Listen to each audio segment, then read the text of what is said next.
सख्यांनो आणि सखींनो, तुम्हा सर्वांना सुपर सखीचा नमस्कार. या नॅचरल पेस्ट मॅनेजमेंटमध्ये काही दम नाही.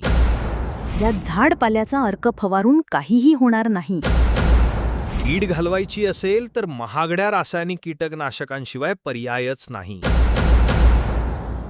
या सगळ्या समजुती साफ चुकीच्या ठरवत ज्या शेतकऱ्यांनी मागच्या 2024च्या हंगामात NPM मेहनत दम हे सिद्ध करून दाखवलं. चला भेटूया अशा काही दमदार शेतकऱ्यांना.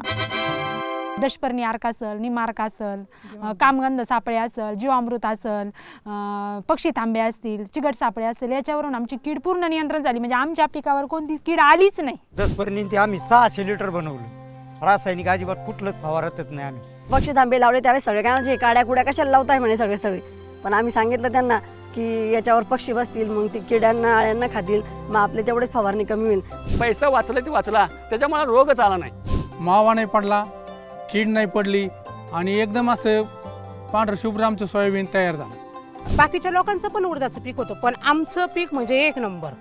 त्याला बाळसच इतकं छान होतं ना, अगदी गुटगुटीत लहान बाळासारखं. पिवळे आणि निळे चिकट सापळे लावलेले, ते कामगंध सगळे सापळे लावलेले. लोक सुद्धा उभा राहून पाहिजे बांधावर आमच्या. काय प्रकार आहे हा, काय केलंय काय ह्या बायांनी.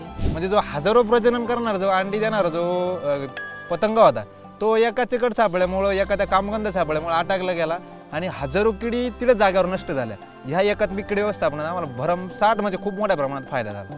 पाहिलंत मित्रांनो, NPM में है दम, तरम पम पम. तेव्हा या हंगामात तुम्ही सुद्धा निश्चय करा, रसायनांच्या वाटेवर न जाता निसर्गाच्या वाटेवर चालायचं आणि नैसर्गिक पद्धती वापरूनच कीड नियंत्रण करायचं. तेव्हा NPMच्या विविध उपायांची माहिती घेऊन पुन्हा लवकरच भेटूया. तोपर्यंत टाटा, बाय बाय, चाओ.